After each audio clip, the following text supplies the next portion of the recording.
आप सभी से जय श्री राम। आज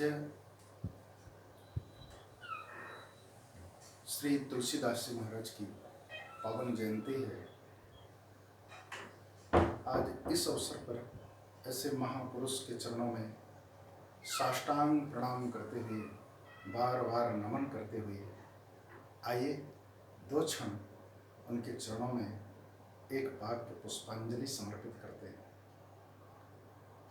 बंदों तुलसीदास कर जोरे, असहि राम सिय मानस मोरे।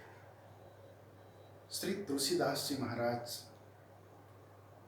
आज के कई सौ वर्ष पहले इस भारत में, इस धराधाम पे, उत्तर प्रदेश की पावन भूमि श्री चित्रकूट धाम, श्री यमुना जी के तट पे राजापुर ग्राम में जिनका प्रादुर्भाव हुआ था।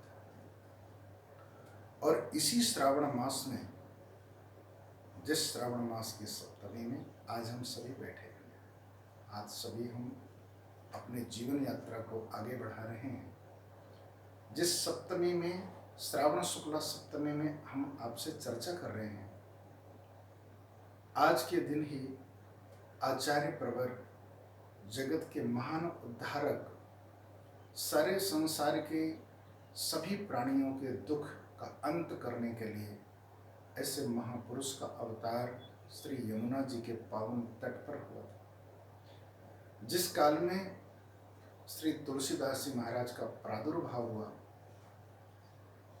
तो मेघ सुंदर फुहार करते हुए बारिश कर रहे थे। मेघों की गर्जना हो रही थी, मानो स्वयं स्वर्ग के देवता आचार्य श्री के जन्मोत्सव की बधाइयां बजा रहे हो, नगाड़े बजा रहे हो। बिजलियां आकाश में कड़क रही थी। ऐसा लग रहा था कि सारे स्वर्ग के देवता आतिशबाजी कर रहे हैं। उस काल में मेघों की वर्षा से सारी धरती तृप्त हो रही थी, सारी प्रकृति हरी भरी थी, सभी के मन में एक महान संतुष्टि थी। इस बारिश काल में, श्रावण के महीने में, कीड़े जैसे जंकार करते थे, भौरे गुंजार करते थे। उस काल में ऐसा लग रहा है मानो आचार्य प्रवर की पावन आगमन पर, आचार्य प्रवर की पावन जयंती पर सभी लोग सुंदर गीत गा रहे हैं। ऐसे आचार्य प्रवर जिन्होंने सारे समाज के लिए एक महान दुख के अंत करने का महान साहित्य उद्घाटित किया है, जिस साहित्य को पढ़ने के बाद में आचार्य श्री के द्वारा 12 साहित्यों का प्रणयन हुआ है। उन्होंने सारे समाज को दिया है। इन 12 साहित्य के माध्यम से निवेदन करूं, कोई भी व्यक्ति अगर एक पंक्ति भी पढ़ ले तो उसके जीवन का उद्धार होता है। आचार्य श्री के श्री रामचरितमानस में भगवान श्री राम के माध्यम से हर जन जन पे अपने भाव को संप्रेषित किया है। श्री राम को सुनने के बाद, श्री राम के चरणों में प्रेम करने के बाद दुनिया का हर प्राणी अपने जीवन में महान आनंद की अनुभूति कर लेता है। आचार्य श्री का साहित्य दुनिया के हर समस्याओं का अंत छुपा हुआ है। दुनिया की हर समस्या का समाधान श्री तुलसी जी के साहित्य में है।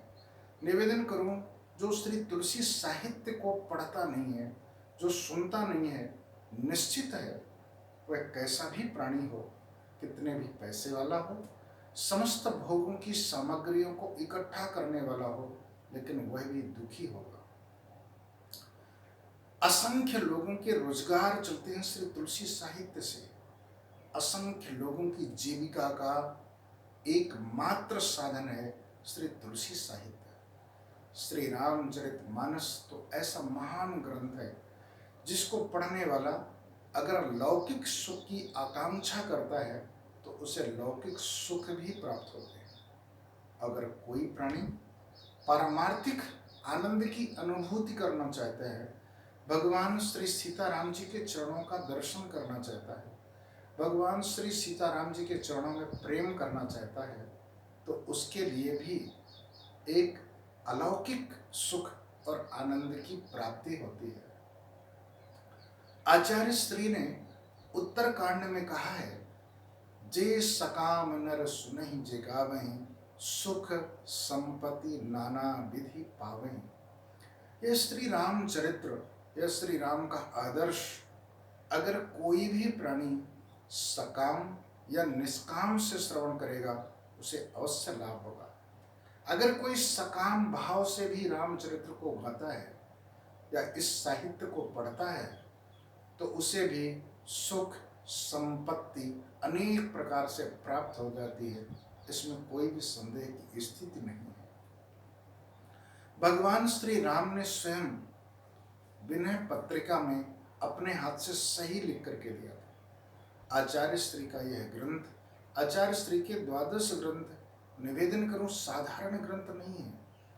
नाना पुराण निगमागम सम्मतम यद रामायणे निगदितम, अनेक पुराणों से, समस्त शास्त्रों से, वेदों से, संपूर्ण शास्त्रों का सारभूत तत्व अगर है तो वह श्री रामचरितमानस और अनेक ग्रंथ आज नहीं बल्कि अनेक युगों में भी इसी प्रकार से श्री तुलसीदास जी महाराज के पावन साहित्यों की उपयोगिता बनी रहेगी और उनके साहित्यों को पढ़ने वाला कोई भी प्राणी किसी भी जाति का हो, किसी भी मजहब का हो, किसी भी संप्रदाय का हो, कैसा भी प्राणी हो, श्री आचार्य के इस महान साहित्य को अध्ययन करने के बाद, पढ़ने के बाद उसके सारे दुखों का अंत होगा एवं महान आत्मानुभूति, आनंदानुभूति एवं अपने जीवन में महान सुख शांति को प्राप्त करेगा। यह मेरा पूर्ण विश्वास है और मेरा ही नहीं, दुनिया के समस्त आचार्यों का, दुनिया के समस्त विज्ञों का, बड़े से बड़े इंजीनियरों, डॉक्टरों का, सभी का यह विश्वास है कि दुनिया के समस्त समस्याओं का अंत अगर कहीं प्राप्त होता है तो श्री तुलसी साहित्य में। सभी से जय श्री राम।